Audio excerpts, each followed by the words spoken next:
Hello everyone out there, this is Chad O'Brien from Kaiju Pop, and we've got another quick vid for you.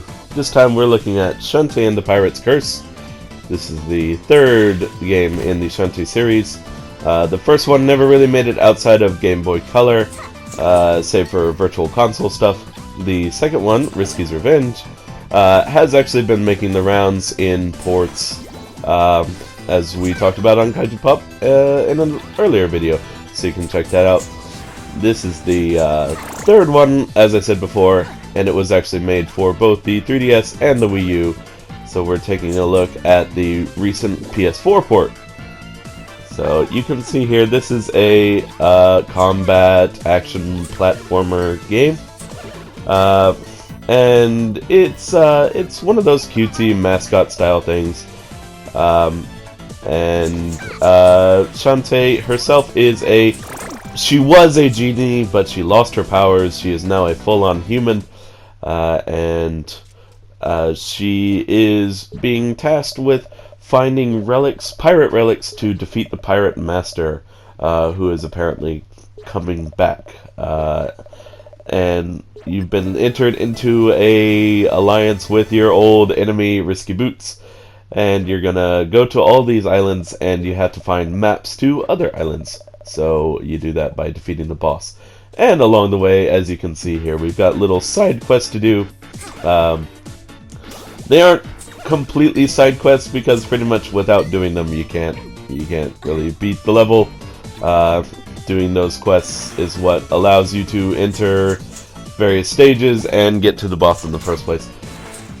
So right now we're trying to kill this girl and get up and put the ring in its proper place so I can activate some platforms. And yeah, you can see I kind of stink at these kinds of games. Now, the previous game, like I said, was actually a port, or it was ported to PS4s. But this one was made for current gen consoles, depending on what you think of the Wii U. I consider it current gen, but the art style itself is clearly geared more towards like 3DS style. It's very pixelated, but it does look very good. It's very good pixel art, so that's completely fine with me. Although when you do talk to people, have dialogue scenes, it is a very clear, crisp kind of dialogue box, along with very anime-styled art, which is it's interesting in comparison. So you see little pixely Shantae down there, but then you get the real image later on, and it looks completely different. I don't know. So I'm trying to figure out the timing of these platforms. As you can see, like, some of them fall a lot later. Now obviously the one that falls the fastest is probably the one I'm going to need most, so I'm going to knock that one up last, and then I can't jump on that little gray line, so... Oh, and it's already going down. So yeah, you can see me play around with this for just a little bit more. So there are little puzzle mechanics like this. You can see she attacks with her hair. In the previous games she had genie powers, and she was able to use those to do all kinds of things. This time around there's no genie powers, because she lost them through various events, and instead she has to find pirate relics, which I don't have right now, because this is the first island. So also going on at the same time, back at your home base in Scuttletown, there's a little side issue with somebody basically taking over the town, and it's actually kind of interesting because as you go through the game, it kind of changes. Now, there are things you can do. You have, you can see the damage indicators as I attack the enemies. I can't attack this guy. He's just there to be a nuisance. I do hate the nuisances. But you go around you hit people with your hair, because that's what you do when you're a genie. You hit people with hair. And these guys will spit like poisonous, rotten garbage, basically. It's not very pleasant. I can't attack while on the rope, I just learned that. So, but there are ways to get around certain things, certain limitations. You can upgrade some things, and you have little items here. I just used a bento box because I was pretty low on health. All kinds of different things. For defense, for offense, you can pick those up from various enemies. And a lot of this is just learning enemy patterns and how they move. So these frogs, they'll always jump to specific locations. This is my first time through, so I didn't realize all those locations at the time. But yeah, you can upgrade your skills as well. You can upgrade your hair's attack, damage, and speed.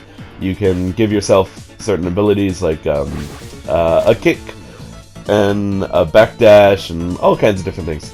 And of course, like I said, you get pirate relics, which also add different skills. So later on you get like a pistol, which does very minimal damage, but it is a ranged attack. So we're trying to get up just a little bit more.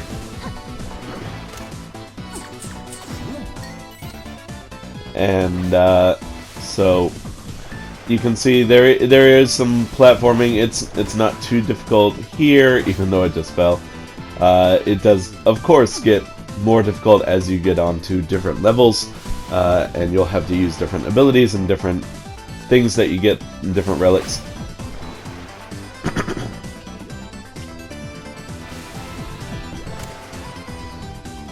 So, we're almost there, just this last guy to get through, and then that little nuisance there.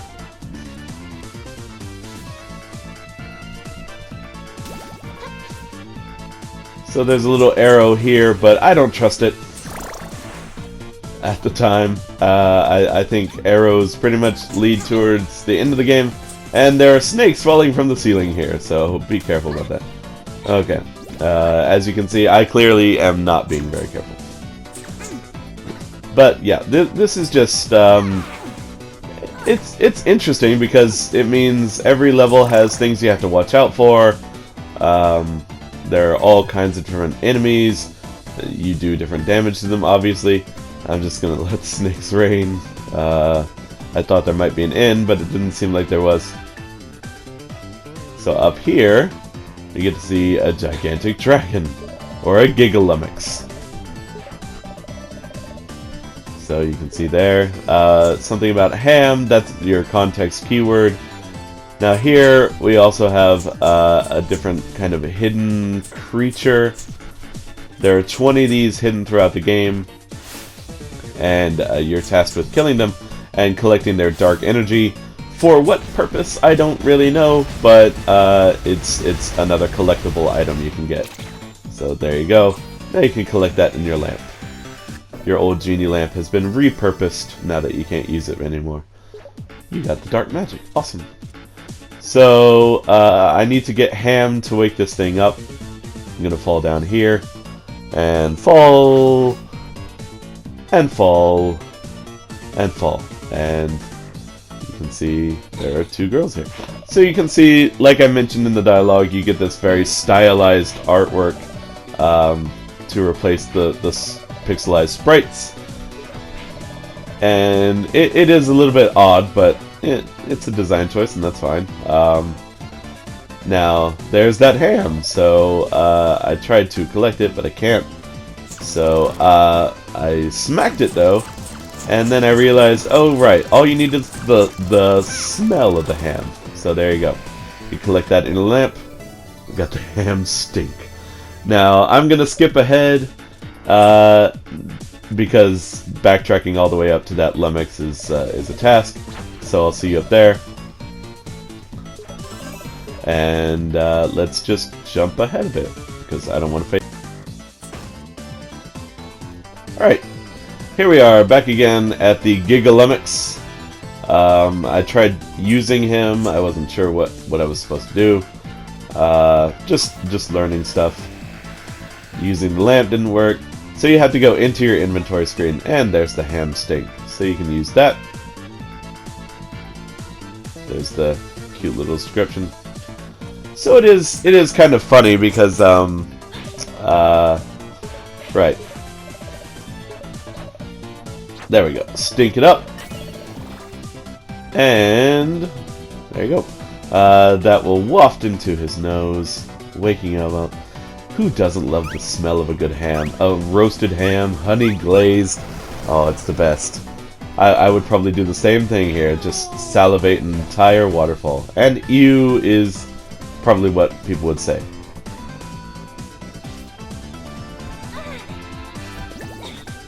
Now, yeah, I decided I was going to go ahead and take the other arrow here, see what's going on, and it's a blocked path. So that was a non-starter all the way from the beginning. But let's go back up. So I have that waterfall now. Ow, got hit with a bubble, and I got a bubble shield. So that will protect you from projectiles. I don't know, I thought there might be a secret up there. There are actually a lot of secrets. Most of them have to do with like squids that will actually add to your health. So we dive down the waterfall all the way down, and there we go. Got the water turned on. There you go. What's this? It's too much for the sun. It's reflecting off of here. And we get the petrify spell. That okay, let's skip ahead to another island. Okay, so as you can see, there is a bit of humor in the game, and it's hit or miss. It's cute sometimes, it's weird other times. Nothing too memey or anything. So right now we are in a spooky, scary dungeon with skeletons and everything. We're trying to activate a wind generator so we can fly up. Here you can see a bit more of the actual platforming. I've got a new item, the pirate hat, which allows me to glide. And at this time I do also have the pistol. I'm not using that too much for the actual platforming, but yeah, the hat is obviously very important. So now I've got my wind generator up. Whoosh. We're going all the way to the top, baby. Okay. Gotta go this way. There's a lock on that door, which means the other way probably has the key. And we have a mini boss fight.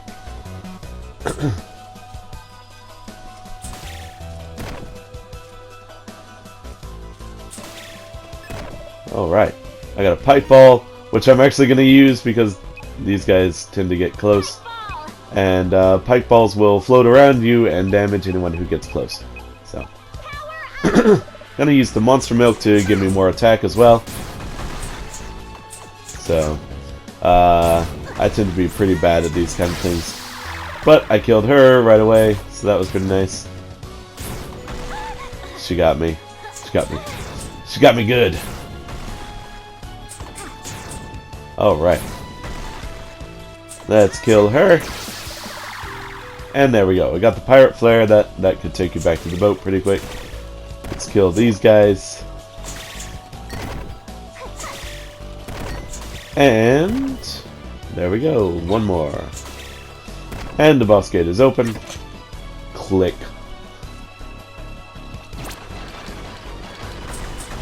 So you can see there's also some hazards you have to be careful of. The falling ceiling. You can see the tiles before they fall. So just keep an eye on that. Trying to get this chest. Just a little more. There we go. Okay. Open up the chest, and there's our key. Simple enough, right? Just shot the pistol for no reason. Okay, crawl on forward, snap this guy, and we are on our way. Back out here. We get to the door.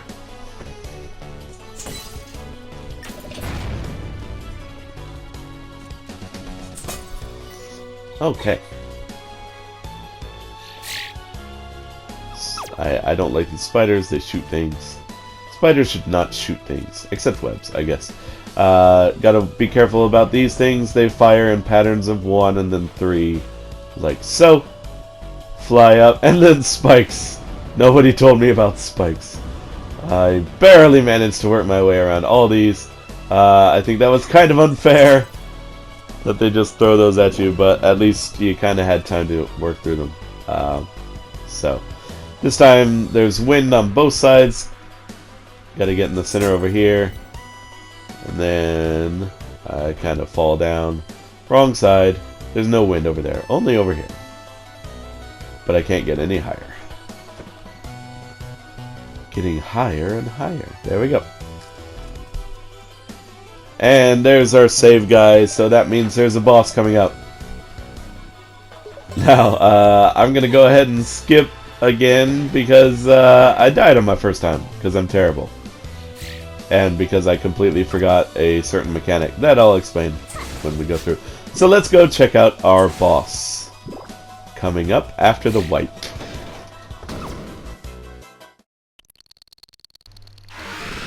Dun dun dun, I hope you are not arachnophobic. Because here's the Empress Spider. So, very smooth animation on these bosses, I love it. Now again, I'm pretty terrible at things like this, so I get damaged a lot. And as you damage the spider, it actually starts moving faster, which is, you know, perfect, right? At least it only does 1 damage each time. Each of your hearts counts as 4 damage, so it's a lot like Zelda or something. As it shoots these eggs, they do hatch into babies, so be careful of that when you're fighting this boss. As you progress in the stage, it will shoot out more. And here's the fire. I hated the fire because I completely forgot that you're actually supposed to use your hat to get around it. I forget that for about 80% of this fight. And I keep trying to jump over it and lose 2 health each time I fail. And there we go. Yeah. So that's just me forgetting. That's not me trying to be cool or anything.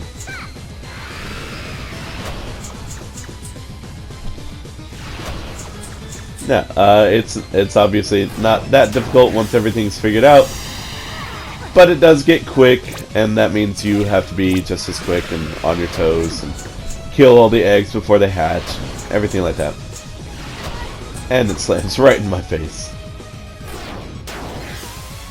Fortunately, you do have health items. You have all kinds of, like, flesh pops will give you 1 health. Lobster tails will cure, like, everything. So I'm going to take that lobster tail now. Now, you do recall that I saved at the beginning. When you save, it saves not only your position, but your health and items. So, if you go in with half health, that's all you're going to have for the battle, even after reloading a save. So be careful of that.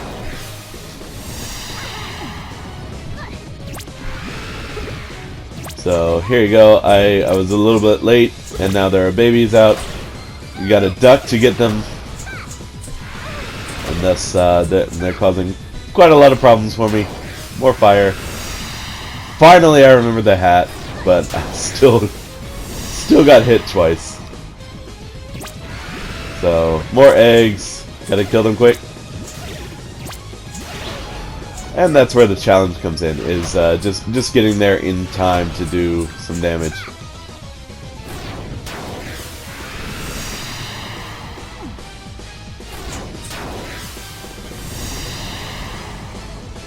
And it's only going to take like 1 more hit for both me and the spider. Oh god, who's going to win? Who could it be? Oh, fortunately it's me. So, there you go. every boss explodes at the end, because spiders always explode when you smash them. I don't know if you noticed that. Right, so this has been Shantae and the Pirate's Curse. Just a quick look. If you're interested in games like this or other games, go ahead and head on over to our website at kaijupop.com. Follow us on Twitter at kaijupop. Like and subscribe, or do whatever you want. And you guys enjoy your day. This has been Chad O'Brien, and thank you for watching. Goodbye.